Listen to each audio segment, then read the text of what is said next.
तो सारे पदार्थ उसी से उपजे हुए हैं, तीन गुण से प्रभावित है, परंतु ये सारे मुझ में है और नहीं भी है। हाँ, उनमें मैं नहीं हूँ। ये मुझ में जो दिख रहे तो कल्पित है, हमारे चित्त का ही प्रक्षेपण हम देखते हैं। है तो सारा का सारा आत्मा ही। और वो इतना ये है कि अगर हम कहें कि कुछ भी नहीं है वहाँ, कुछ भी नहीं है वहाँ, तो क्या शून्य है? शून्य नहीं है। कुछ लोग ये चिंतन करते करते फिर घबरा जाते हैं कि हमें एकदम शून्यावस्था प्राप्त हो जाती है, कुछ नहीं करते। तो भगवान आत्म तत्व जो है वो शून्य नहीं है, वो शून्य को भी भरने वाला है। वो है शून्य। प्रकृति में शून्यता हो सकती है। तुम आप जब प्रकृति के अंत तक जाओ तो बीच में कुछ हिस्सा आपको एकदम साधना करने वालों को होता है कि अब सब कुछ खत्म हो गया, अब तो कुछ नहीं, अब शून्याकाश है। तो वो घबराता भी है, वो इतना बड़ा अंधकार में है। परंतु इसके बाद में चैतन्याकाश फिर भी है, प्रकाश है वहाँ है। तो शून्य को भी जो भरता है वो परमात्मा है, शून्य नहीं है। भरने की बात इस प्रकार से, अब आकाश है, आकाश में आकाश अपने आप को कैसे भरेगा?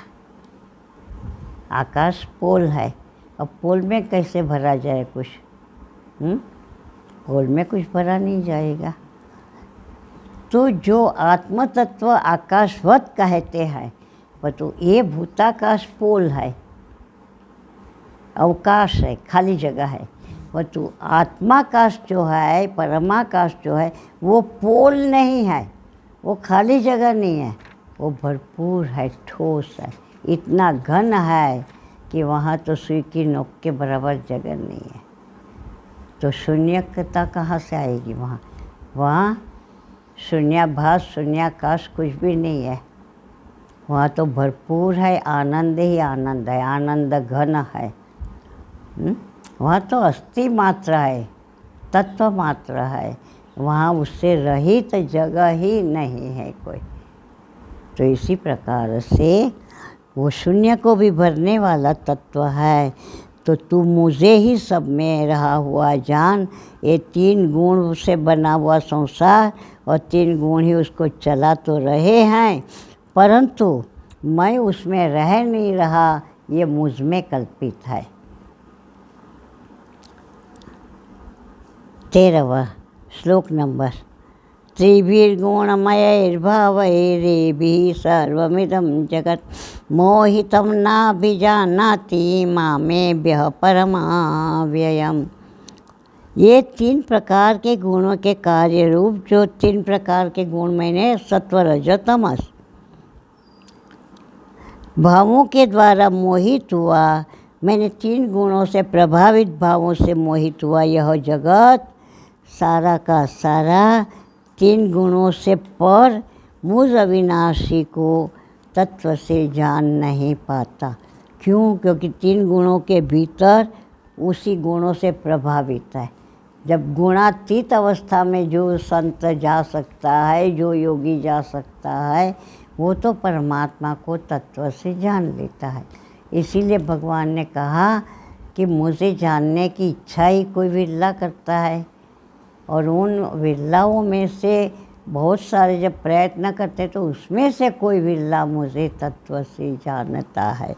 तो यहाँ भगवान ने यही कहा कि ये जो मेरी अलौकिक त्रिगुणमयी माया है, उस आगे कहेंगे वो, तो इसलिए तीन गुणों से प्रभावित होने के कारण उस परम अविनाशी तत्व को भगवान नहीं जान पाते। अरे भगवान के तत्व को कोई नहीं जान पाते, कोई विरला ही समझता है। श्लोक नंबर 14वां। दैवी हेषा गुणमयी मम माया दुरत्यया मामेव ये प्रपद्यन्ते माया में ताम तरन्ति ते। क्योंकि मेरी यह अलौकिक त्रिगुणमयी माया तरना मुश्किल है, इसके पार जाना मुश्किल है। जो डूबना हम कहते हैं वो सब माया में ही भटक रहे हैं, माया में ही डूबे हुए हैं। माया से बाहर निकलना उसके लिए मुश्किल हो जाता है, क्योंकि हमारा तन मन इस त्रिगुणमय सृष्टि में ही आया है, जन्मा है, और जन्म से लेकर ही वह तीनों गुणों से प्रभावित है। तीन गुणों ने ही उसको जन्म दिलाया है, आगे पाला पोसा है, और अंत में मिट्टी में भी तीन गुण ही मिलाएंगे। सारे जगत के वो जो मोटर सी लगी है वो त्रिगुणमयी वही चलाती है। कंटिन्यूअसली दिन रात का चक्र चलता रहता है। नित्य प्रति पूरा दिन उदय होता है, सृष्टि कर्म होते रहते हैं, फिर रात्रि आती है, विश्राम होता है, सारे सृष्टि कर्म बंद हो जाते हैं। तो त्रिगुणमयी जो सृष्टि है उसका कार्यभार उस तीन गुणों पर ही है। न भगवान कुछ करते हैं, न जीव कुछ करता है, सब होता ही रहता है। तो उसके अधीन न होकर अपने मन को, भगवान ने जैसे कहा था कि मेरे में ही मन पिरोकर मुझे जो प्रेम करता है, श्रद्धा भक्ति रखता है और बरोबर मन को वश में करके मेरे ध्यान में जुड़ा रहता है निरंतर चित्त उसका, तो वो मेरे रहस्य को पा लेता है।